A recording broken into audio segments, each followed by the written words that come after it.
Okey, bismillahirrahmanirrahim. Assalamualaikum warahmatullahi wabarakatuh. Apa khabar pelajar? Okey, kita teruskan pembelajaran kita. Saya akan menerangkan tentang tema 4 sejarah Malaysia berkaitan dengan perlembagaan Malaysia. Perlembagaan ni penting sebab di situlah punca kuasanya. Ia dalam menentukan 3 badan utama yang menjadi asas kepada pentadbiran negara. Itu badan perundangan, badan kehakiman dan juga badan eksekutif. Jadi teruskan bersama saya. Sukses.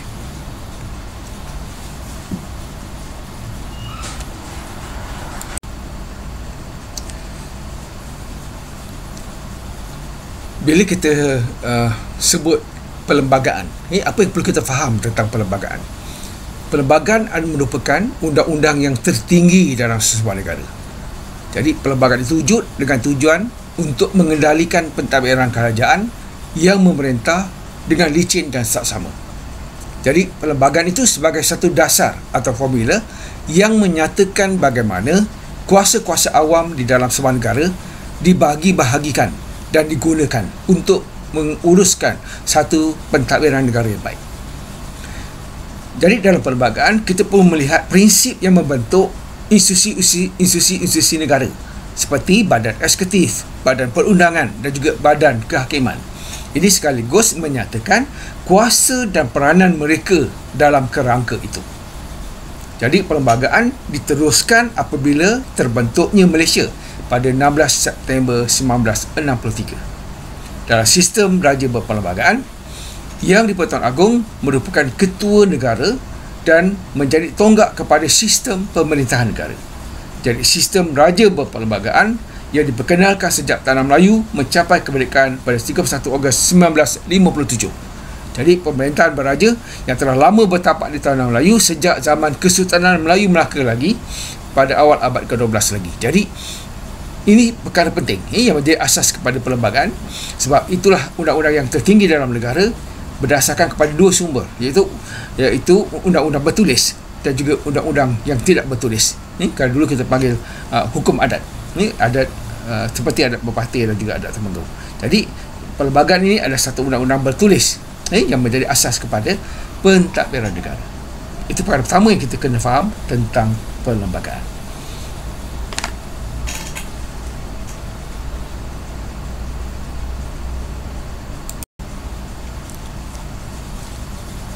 Okey, seterusnya kita kena faham apa dia konsep perlembagaan. Perlembagaan merupakan penyelarasan kepada pemerintahan sesebuah negara, iaitu sumber undang-undang tertinggi di dalam sesebuah negara. Perlembagaan juga bertindak sebagai garis panduan kepada pembentukan undang-undang. Ini sama ada di pihak pemerintah ataupun rakyat. Mengikut Abdul Aziz Bari, perlembagaan adalah milik rakyat. Jadi hasil daripada perjuangan kemerdekaan yang telah memeterikan persetujuan dan pelbagai tolak ansur antara golongan, bangsa dan sebagainya. Jadi dari segi konsep perlembagaan juga berbanyak amat untuk memberikan jaminan dan perlindungan kepada rakyat. Contoh, Perlembagaan Malaysia mengandungi 183 perkara yang menyentuh pelbagai aspek pemerintahan seperti kebebasan asasi, Yang di-Pertuan Agong, keistimewaan Raja-Raja Melayu dan hak orang Melayu, soal bahasa, agama, kehakiman, kewarganegaraan dan sebagainya. Jadi, setiap negara yang berdaulat mesti ada satu perlembagaan. Ini bagi menentukan arah tujuan politik sesebuah negara. Itu dari segi konsep perlembagaan.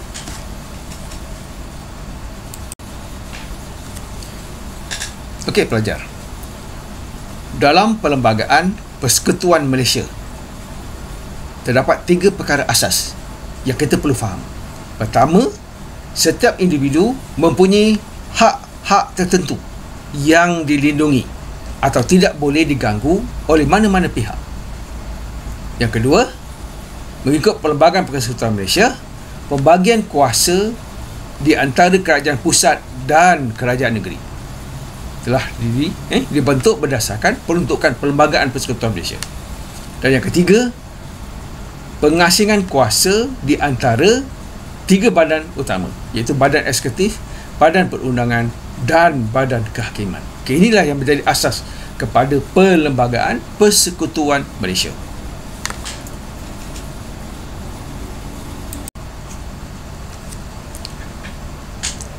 Apa yang perlu kita faham tentang konsep ketertinggian perlembagaan? Sebab perlembagaan itu adalah undang-undang yang tertinggi dalam negara. Jadi apa yang dikatakan sebagai konsep ketertinggian perlembagaan? Pertama, dalam perlembagaan persekutuan, undang-undang tertinggi negara dan menjadi punca kepada semua undang-undang sama ada yang sudah ataupun yang bakal digubal. Itu yang dikatakan ketertinggian dalam perlembagaan.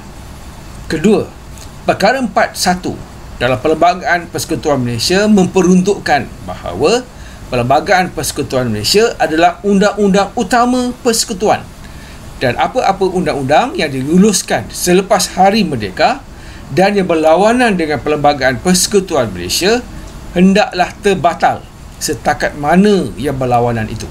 Jadi peruntukan ini menentukan doktrin bahawa perlembagaan adalah sumber undang-undang tertinggi di Malaysia. Itu dikatakan ketertinggian dalam perlembagaan. Seiring dengan itu, Parlimen memperoleh kuasanya daripada perlembagaan, mempunyai kuasa yang terhad dan tidak boleh membuat undang-undang bagi perkara-perkara yang berada di luar bidang kuasanya.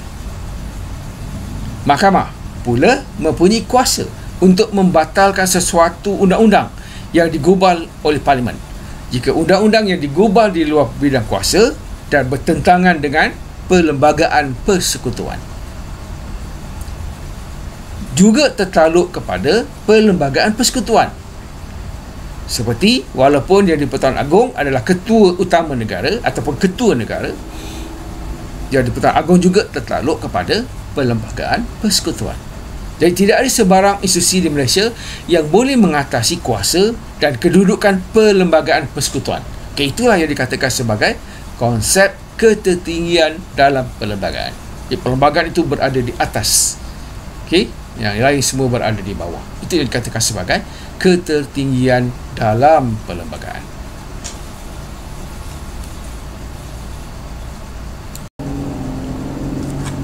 Satu lagi perkara penting berkaitan dengan perlembagaan adalah prinsip-prinsip perlembagaan. Ada beberapa perkara yang kita kena faham tentang prinsip-prinsip perlembagaan. Pertama, kedaulatan undang-undang, iaitu government is governed by law and not by men. Itu yang pertama, kedaulatan undang-undang. Kedua, pengasingan kuasa, separation of power. Ini seperti mana yang idea yang dikemukakan oleh Montesquieu dari The Spirit of Law-nya. Itu dua perkara penting dari segi prinsip perlembagaan. Yang ketiga, keluhuran Parlimen dan keutamaan perlembagaan, iaitu ketinggian kuasa Parlimen membuat undang-undang ataupun menggubal undang-undang dan tanggungjawab Badan Eksekutif terhadap Parlimen. Dua perkara yang penting dekat situ. Kuasa keluhuran Parlimen dan juga ketinggian kuasa Parlimen itu berdasarkan peruntukan undang-undang ataupun kuasa yang diberikan oleh perlembagaan. Dan ia menjadi tanggungjawab Badan Eksekutif, sebab Badan Eksekutif juga terdiri daripada Parlimen, sebahagian daripada ahli Parlimen. Dia juga merupakan ahli Parlimen. Seterusnya, dalam prinsip perlembagaan juga menjelaskan bahawa penyertaan rakyat dalam kerajaan dan kepentingan perlibatan rakyat di dalam evolusi kerajaan berperlembagaan. Jadi rakyat terlibat secara langsung ataupun tidak langsung dalam prinsip-prinsip perlembagaan. Jadi Perlembagaan Malaysia telah diisytiharkan pada Hari Malaysia pada 16 September 1963. Dalam perlembagaan ini mengandungi 15 bahagian, 183 perkara dan 13 jadual. Itulah perkara penting yang menjadi prinsip-prinsip Perlembagaan Malaysia 1963.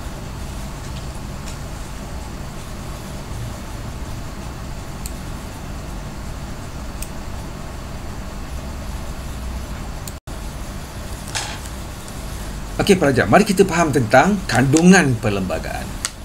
Kandungan perlembagaan menurut Tun Muhammad Sufyan 1990, Perlembagaan Malaysia mempunyai ciri asas berikut. Pertama, Perlembagaan mengasaskan Malaysia sebagai sebuah negara persekutuan. Kedua, sebagai negara raja berperlembagaan. Jadi dalam kandungan perlembagaan itu menjelaskan Malaysia sebagai sebuah negara raja berperlembagaan, sebuah negara demokrasi berparlimen. Jadi perlembagaan telah memperuntukkan Islam sebagai agama rasmi persekutuan, tetapi pada masa yang sama tidak mengasaskan Malaysia sebagai negara teokrasi dan dengan jelas menjamin kebebasan beragama. Perlembagaan memperuntukkan sebuah badan kehakiman yang berasingan dan bebas dari kawalan parlimen dan juga badan eksekutif, malah mempunyai bidang kuasa yang eksklusif untuk menentukan pertikaian dan hak-hak serta liability lain dalam perlembagaan. Okay, jadi perlembagaan telah memperuntukkan ketertinggian perlembagaan dan kebebasan undang-undang. Jadi perlembagaan memperuntukkan dari segi pengasingan kuasa ketiga-tiga cabang kerajaan. Di sinilah bermakna seluruh jentera pentadbiran, bukan saja badan eksekutif yang diketuai oleh Perdana Menteri dan dibantu oleh kabinet serta seluruh sistem birokrasi. Jadi ketiga-tiga cabang kabinet, ketiga-tiga cabang iaitu parlimen ataupun badan perundangan, badan eksekutif dan juga badan kehakiman. Ini ketiganya lebih tinggi daripada yang lain dan setiap satunya mempunyai fungsi dan tanggungjawab yang berbeza. Okey, semua itu terkandung dalam apa yang dikatakan sebagai kandungan perlembagaan.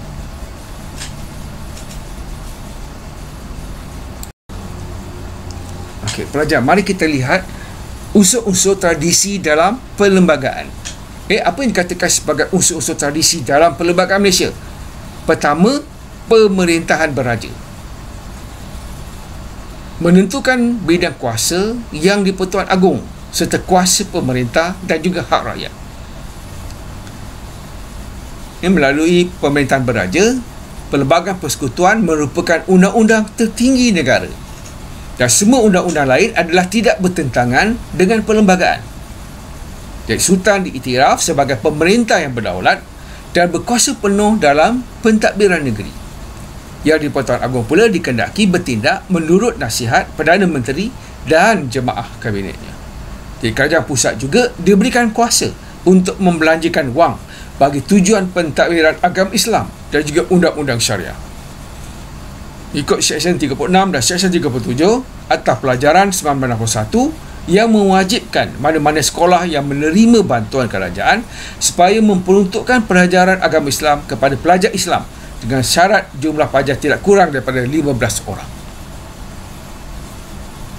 Dalam pemerintahan beraja yang terkandung dalam unsur-unsur tradisi dalam perlembagaan, pemerintahan beraja sebelum penjajah mengamalkan sistem pemerintahan beraja dan berkuasa secara mutlak. Jadi pemerintahan beraja mutlak ditukar kepada sistem raja berperlembagaan.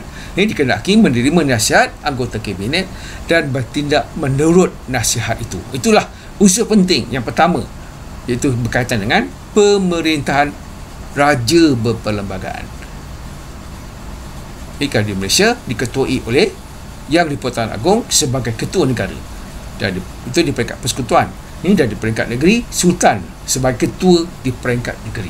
Okay, itulah unsur tradisi yang pertama berkaitan dengan pemerintahan beraja.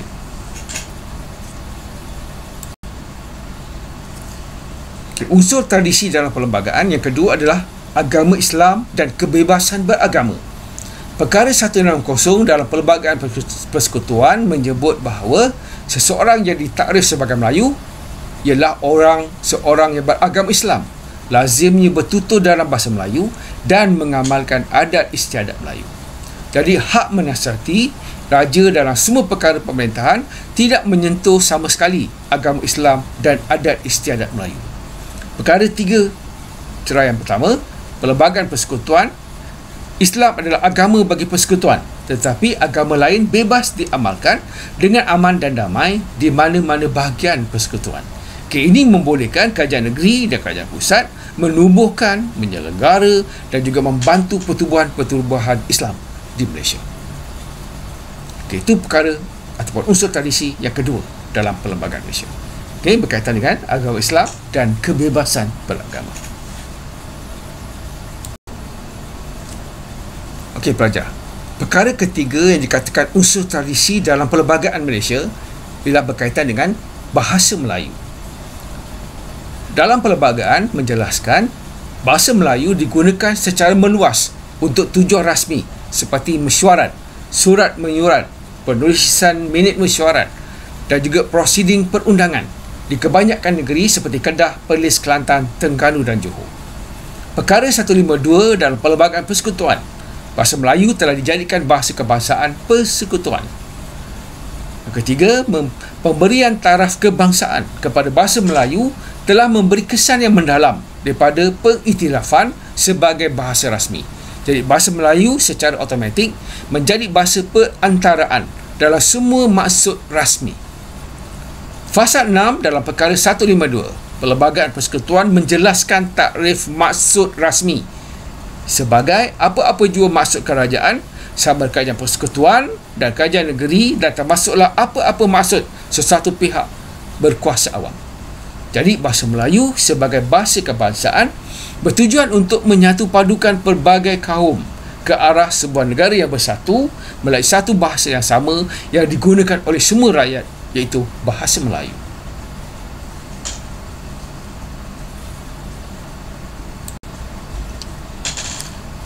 Pelajar, unsur tradisi keempat yang terkandung dalam perlembagaan Persekutuan Malaysia adalah berkaitan dengan kedudukan istimewa orang Melayu, di mana perkara 153 Perlembagaan Persekutuan, ia di Pertuan Agong diberi tanggungjawab berat untuk memelihara kedudukan istimewa orang Melayu dan Bumi Putera di Sabah dan Sarawak serta kepentingan sah kaum-kaum yang lain. Jadi Pertuan Agong dikehendaki melaksanakan dasar-dasar yang melindungi kedudukan istimewa orang Melayu dan Bumi Putera di Sabah dan Sarawak dari segi jawatan dalam perkhidmatan awam, pemberian beasiswa, bantuan atau kemudahan pendidikan dan pemberian lesen perniagaan dan perdagangan. Jadi hak istimewa ini telah diseimbangkan dengan kepentingan sah kaum-kaum yang lain dari segi hak untuk mendapatkan kerakyatan, peruntukan kewarganegaraan dalam perlembagaan, hak menganut dan mengamal agama masing-masing, serta hak menggunakan bahasa ibunda dan hak mendapatkan layanan yang sama. Itulah perkara yang keempat yang merupakan unsur tradisi dalam Perlembagaan Persekutuan Malaysia 1963.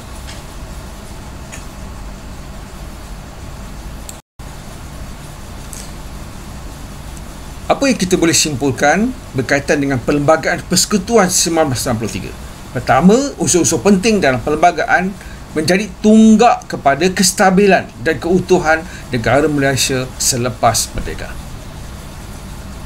Kedua, perkongsian kuasa dan persetujuan bersama yang dicapai di kalangan raja-raja Melayu, pemimpin politik dan rakyat pelbagai kaum menjadi asas kepada terbentuknya Malaysia pada hari ini.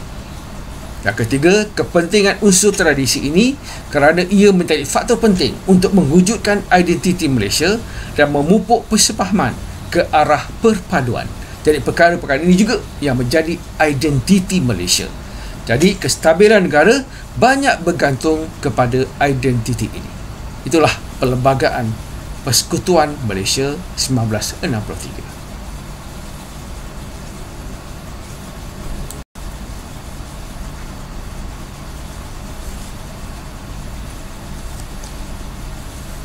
Okey pelajar, seterusnya kita cuba lihat soalan perbincangan. Ini daripada apa yang saya jelaskan tadi berkaitan dengan perlembagaan.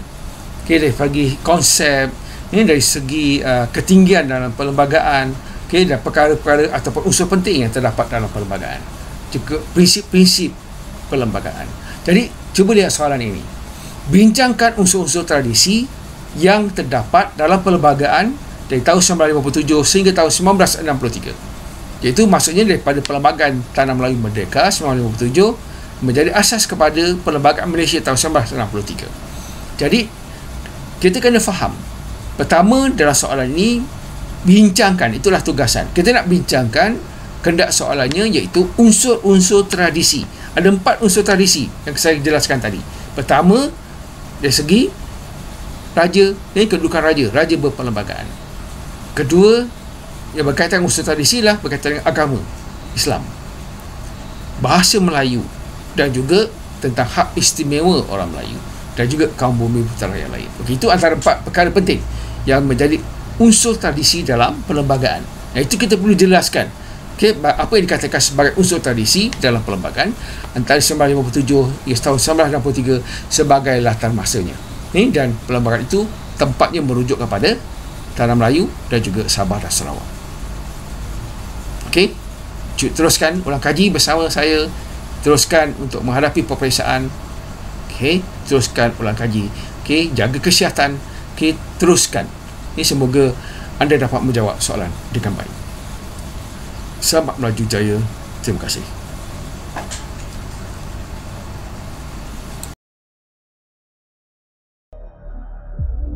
Berminit bersama Suko Sensei. Hari ini kita akan berbincangkan tentang transformasi masyarakat dari segi ekonomi. Perkara penting yang berlaku apabila British meletakkan kuasanya di tanah